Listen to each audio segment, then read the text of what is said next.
Hello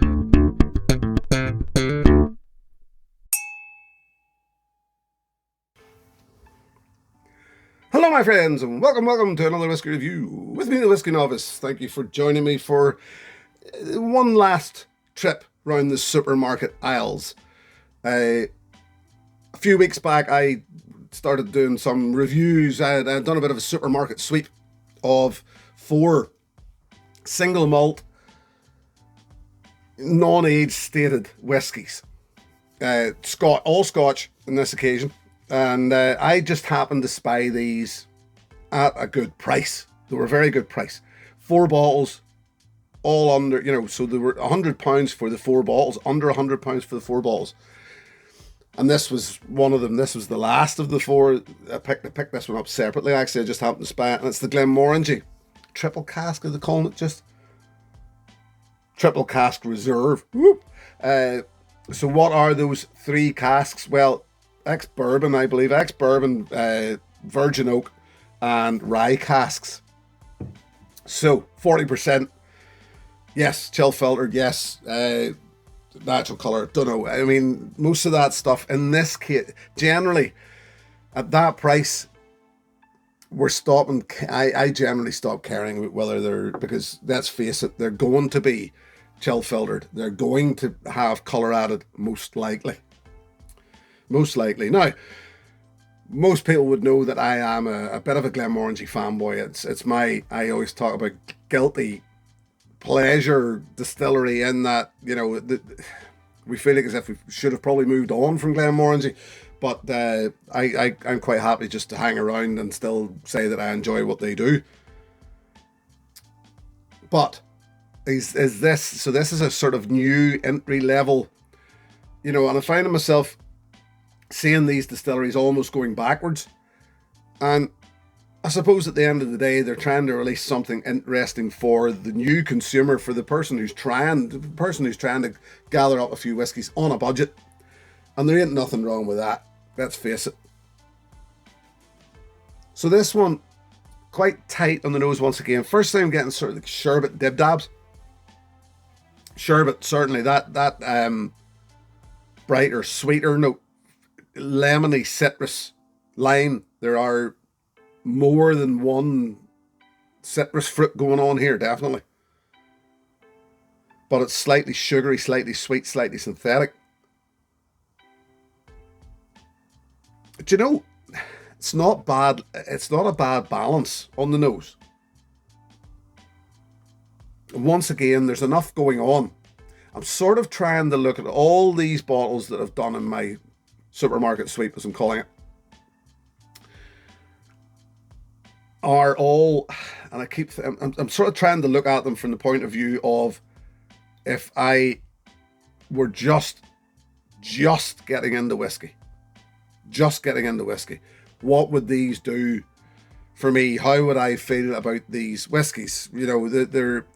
These could be, remembering that, I think I said it in my last review, these could be a huge step up for the blend drinker, for the inexpensive blend drinker.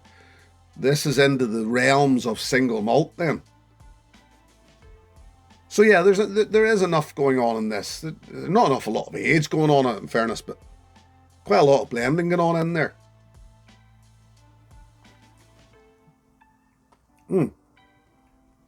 Sweet, sort of bittersweet. Oh, there's something in there I don't like at all. I'm not sure what it is yet. So I think it's something to do with those rye casks. At first there, weirdly, the first thing I got was all that sharp citrusy thing again, the sherbet dib-dabs.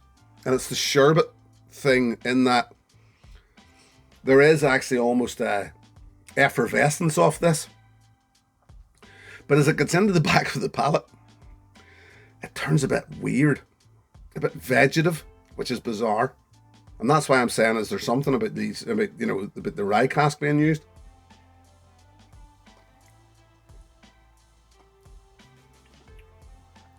It's interesting.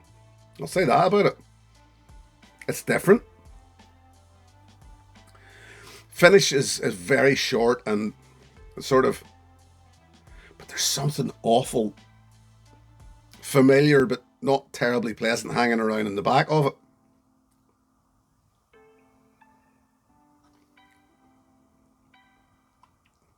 And I can't quite put my finger on what it is.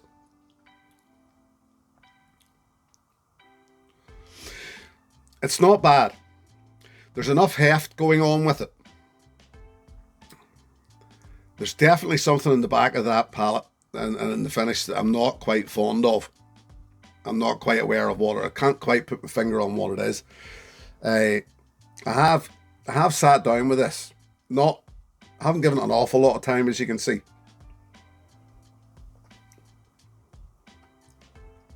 But it's not bad. It's not great. But once again, it was about £25 a bottle. Around about that mark. This is a hard one. I don't even think I would replace this at £25. I'm not enjoying it that much. So actually I wouldn't replace it at £25. I just wouldn't replace this. If they were giving it to me, I don't think I would replace it. Simply because I'm not enjoying it that much. I could understand how others would. Glenmorangie for me generally brings this nice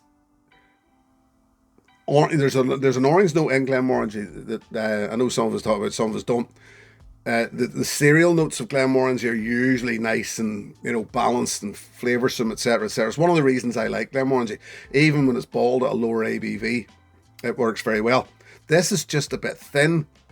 There is quite a bit going on, but there's a note in there that's just not sitting terribly well with me.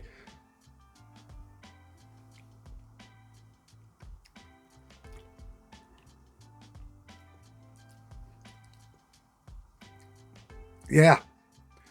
It doesn't matter how many times I go back to it, it's still there.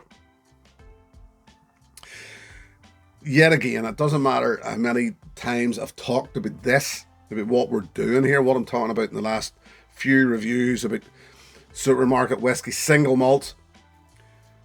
Give them a go. Don't let it, if you've bought this, don't let it put you off Glenmorangie. Don't, you know, this is entry level stuff.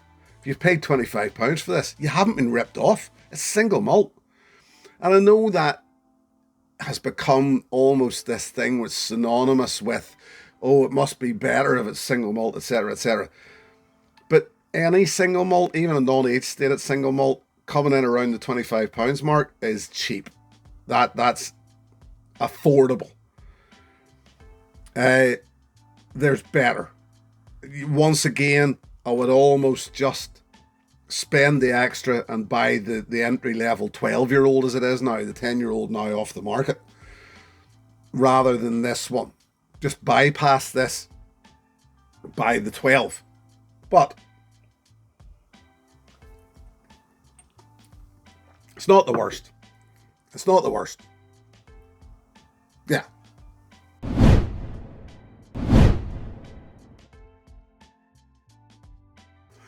So, what would I recommend as an alternative? Well, look, I've already said it. I'm just going to repeat what I said a moment ago. Forget the Glenmorangie Triple Cask Reserve and buy the 12-year-old. I think the 12-year-old, and something's playing in the back of my head to say that there's probably another one floating about, another entry-level Glenmorangie. Maybe I'm wrong. The 12 is a bloody good place to start. It's the 12 that keeps me honest where Glenmorangie is concerned. You get into the Lasanta, the Quinta Ruban, that 14-year-old port cask is fantastic. You know, there's an awful lot of Glenmorangies that sit around the, I'm going to suggest 40 to 60 pounds mark, which I think are fantastic. To not bother with things like this triple cask. But at around probably the 35 to 40 pounds mark, maybe slightly more, the 12-year-old here is still, I just think it's still a good one. Not as good as the 10. I think the 10 was all right where we were. But this, you know, the 12 is a good entry place. Just spend that wee bit extra if you have to and buy it The triple cask, all right, but maybe a good introduction, but not for me, it isn't. So we'll just leave it at that. I say thank you very much for joining me. As always a pleasure. Thank you very much to my patrons. Should anybody wish to show the channel a little more support and join that group, the details are in the video description below. I'll be back the next time. I hope you can join me then. Until then, look after yourselves. Here's to your good health. Cheers! Hey, thanks for watching my video. Please click and subscribe to be notified of further content.